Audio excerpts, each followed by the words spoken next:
बिटिसिनि खेत्रआव जिहेतु जों एबार बे खेत्रआव नेशनेल पार्टीखौ जों सापर्ट होनाय नङा आरो लोगोसे इउपिपिएलखौ जाखिनि नुदों बेखिनियाव जों बे खेत्रआव सापर्ट गैला होननायखौ बारे बारे गोबां जनगोष्ठीनि मानसिफ्रा बेखौ अजद लाबोदों आरोखि गोबाव समनिफ्रायनो जेरा सानसु कुमार बसुमतारी एमपि जादों बिपिएफनिफ्राय बिथाङा बिनि नेतृत्व बि एमपि फान्डखौ थाइसेबो दिनैसिम जों नुफेराखै थगायदों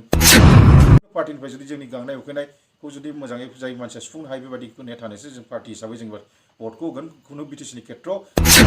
बे दिनाव आं जेरखम गोबां दाब दाब जायगायाव आं भिजिट खालामनो लोगोसे बेखौ नुनो मोन्दों जिहेतु इउपिपिएलनि बिपिएफनि जेबो फेक्टर गैया मानो होनोबा बिथांमोना गासिबो हाजिरा लानानै फैनायसै ओरै 10 जन ग्रुप गोदान मानसि बेबायदि जयनिं जायाखै बेखौ होनदों आरोखि साब जादोंब्लाबो 10-15 जन आरो गोबां इउपिपिएल बिपिएफआ जेसेबांखि सेस्था खालामनानै बिसोर दस्रा जनगोष्ठीखौ लाबोनो हायाखै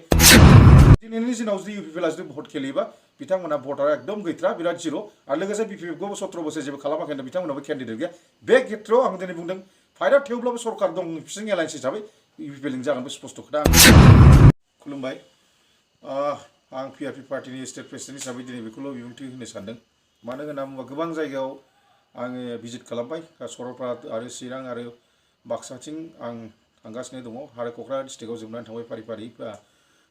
कारन 2024 जोंनि पार्टीनि नेतृत्वआव जों बिसयखुटियाव जोंबो जोंनिफ्राय केन्डिडेट होनो थाखाय सेस्था खालामबाय साखाफारा जाबाय आरो लोगोसे बेखौनो आं बुंनो सानदों जिहेतु रिपाब्लिकनि स्टेट प्रेसिडेन्ट हिसाबै कारन मानो होनना बुङोब्ला बिटिसिनि खेत्रआव जिहेतु जों एबार बे खेत्रआव नेशनेल पार्टीखौ जों सापर्ट होनाय नङा आरो लोगोसे इउपिपिएलखौ जाखिनि नुदों बेखिनियाव जों बे खेत्रआव सापर्ट गैला होननायखौ बारे बारे गोबां जनगोष्ठीनि मानसिफ्रा बेखौ अजद लाबोदों आरोखि दा बिसोर बुंनाय मथेबा बिथांमोनहा जे मोनसे लुबैगासिनो दं जे बिटिसिनि खेत्रआव मोनसे रिजनाल पार्टी नांगौ होननानै इउपिपिएल बिपिएफनि बाहेरै खिन्थु दिनै जोबोद जोंनि थाखाय जोबोद गोनांथि आरो खुसि मोननाय जों खुसि मोनदों होननानै बेखौ गावसोर मोजां मोननाय जोंनि गेजेराव बिसोर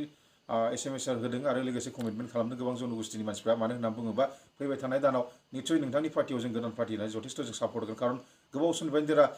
सानसु कुमार बसुमतारी एमपि जादों बिपिएफनिफ्राय बिथाङा बिनि नेतृत्व बि एमपि फान्डखौ थाइसेबो दिनैसिम जों नुफेराखै थगायदों आरो बिनि खेत्रआवबो मानो होननानै बुङोब्ला लोगोसे हिरा सरनायाबो अनाबर फेक्टर खालामनानै जोंखौ 10 बोसोर थगायलांबाय कारन गतिके जों एबार पार्टीखौनो जिहेतु जिखुनु पार्टीनिफ्राय जुदि जोंनि गांनाय उखैनायखौ जुदि मोजाङै जाय मानसिया सुफुंनो हायो बेबायदिखौ नेथानोसो जों पार्टी हिसाबै जों भटखौ होगोन खुनु बिटिसिनि खेत्रआव जोंनि लुबैनाया बेनो एमपि फान्डखौ जोंनो जाय जोंनि प्रटेक्टा जनगोष्ठीनि जाय मोजां फान्डिं खालामनो हागोन बे खेत्रखौ जोंनि गांनाय उखैनायखौ सुफुंनो हागोन बे मानसिनोसो जों एबार भटखौ होगोन बारे बारे अजद लाबोदों आरोखि दा आंनि बुंनायनि खारना बेनो जादों दिनैनि दिनाव आं जेरखम गोबां दाब दाब जायगायाव आं भिजिट खालामनो लोगोसे बेखौ नुनो मोन्दों जिहेतु इउपिपिएलनि बिपिएफनि जेबो फेक्टर गैया मानो होनोबा बिथांमोना गासिबो हाजिरा लानानै फैनायसै ओरै 10 जन ग्रुप प्रटेक्टा जायगानिफ्राय खांनानै बे हाजिरानो ओरैबारि जालायबाय थायो बे खेत्रखौ बयबो गोबां पार्टीनि बाहेराय दस्रा मानसिफ्राबो गुबुन मानसिफ्राबो बुंबाय थादों जे बे थार बाथ्रा नंगौ आंबो बेखौ मिथिनो मोन्दों आरो गोबां आंबो आंनि मानसिफोरखौ फाथायदोंमोन बे नंगौ बे मानसियानो जोंनो प्रटेक्टा गामिनिफ्राय बिनिफ्राय 10-15 जन खांनानै बेनो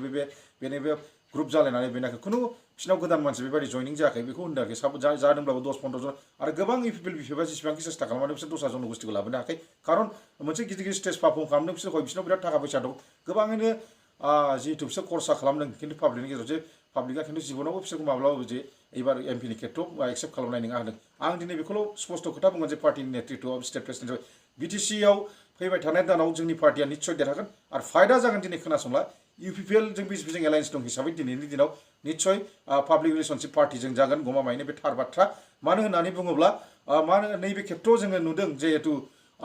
इउपिपिएल बिपिएफआ जेरखमनाखि स्ट्रं दा बे स्ट्रंबाबो बिथांमोनाव बेबायदि केन्डिडेटबो गैया आरो बिथांमोना होनबाय ओरैनिफ्राय ओरै जेनेबा गासै हाजिरा जानाय मानसि बेखौनो फिदिंलायगासिनो दं बेखौ दस्रा गुबुन मानसिफ्राबो मिथिदों जनगोष्ठीआ दा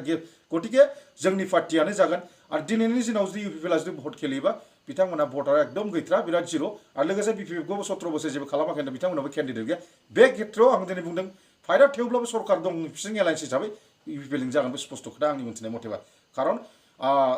कंग्रेस आरो गोबां पार्टीयानो गेलेगोन खिन्थु फेक्टर गैया कारन बेयाव एमपि गेलेनोबो मोनसे फेस नांगौथ' क'क्राझारनि खेत्रयै दस्रा कनस्टिटुवेन्सिखौ आं बुंनो थाङा अदालगुरिखौ आं बुङा बाक्साखौ आं बुङा लोगोसे आङो माखासे प्रटेक्टेड डिस्ट्रिक्टखौ आं बुंनो थाङा खिन्थु